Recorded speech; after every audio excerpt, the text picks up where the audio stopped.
வணக்கம். சற்று முன் கிடைக்கப்பெற்ற மிக மிக முக்கியமான செய்தி ஒன்று வெளியாகியுள்ளது. சின்ன அண்ணா என்று, அதாவது அறிஞர் அண்ணா அவர்களுக்கு பிறகு உதயநிதி தான் அந்த இடத்திற்கு சரியானவர் என்று திமுகவின் உடன்பிறப்புகள் 200 ரூபாயை பெற்றுக்கொண்டு புகழாரம் செய்து வருகிறார்கள். இன்று உதயநிதி ஸ்டாலின் அவர்களது பிறந்தநாள் விழாவில் அமலாக்கத்துறை அதிகாரிகள் தமிழகத்தில் திமுகவின் மிக முக்கியமான அமைச்சர்கள் பினாமிகளது வீட்டில் சோதனைகள் 24 வீட்டில் நடத்தப்பட்டு வருகிறது. மேலும் பிறந்தநாள் அன்று உதயநிதி ஸ்டாலின் அவர்கள் கைது செய்யப்படலாம் என்றும் தற்பொழுது தகவல்கள் வெளியாகியுள்ளது. உதயநிதி ஸ்டாலின் அவர்கள் பிறந்தநாளில் கைது செய்யப்பட்டால் நிச்சயம் அவரது வாழ்நாளில் இந்த பிறந்தநாளை மறக்கவே மாட்டார் என்பதற்காக மத்திய அரசு சரியான நேரத்தில் உதயநிதியை தூக்குவதற்கான ஏற்பாடுகளை செய்து வருகிறது.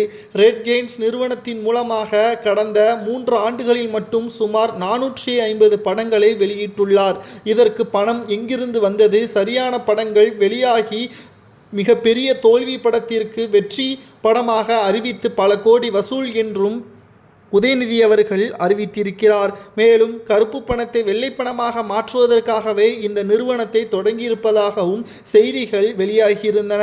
மேலும் இதை பற்றி அமலாக்கத்துறை அதிகாரிகள் நடவடிக்கை எடுக்காமல் இருந்த நிலையில் திடீரென்று இன்று காலை விசாரணைக்காக உதயநிதியின் உதவியாளர் மற்றும் ரெட் ஜெயின்ஸ் நிறுவனத்தின் மேனேஜரிடம் விசாரணையும் நடத்தி வருகிறார்கள். இன்று மாலைக்குள் நிச்சயம் உதயநிதி ஸ்டாலின் அவர்களை டெல்லிக்கு அழைத்து செல்வார்கள் என்றும், பிறந்தநாளில் டெல்லிக்கு அழைத்து சென்றால் கலவரம் எதுவும் வராமல் இருப்பதற்காக சென்னையில் துணைப்படை இராணுவமும் குவிக்கப்பட உள்ளதாக செய்திகளும் வெளியாகி கொண்டிருக்கிறது.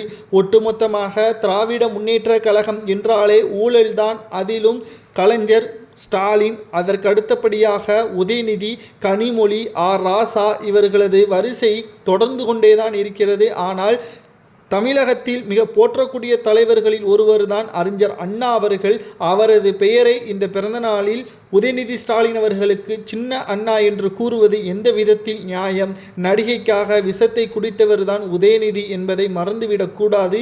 தற்பொழுது வரை அரசியல் ஞானம் இல்லாதவர் தான் என்பதும் நாம் அனைவருக்கும் நன்றாகவே தெரியும். 40 தொகுதிகளில் வெற்றியடைந்தால் நீட்டை ஒழிப்போம் என்று கூறினார். ஆனால் இப்பொழுது வரை மக்களவையில் பாதி விலையில் கிடைக்கக்கூடிய போண்டா பஜ்ஜிகளை சாப்பிட்டுவிட்டு கேண்டீனில் உறங்கிக் கொண்டுதான் இருக்கிறார்கள் திமுகவின் எம்பிக்கள் என்பதும் தற்பொழுது நிரூபணமாகிவிட்டது.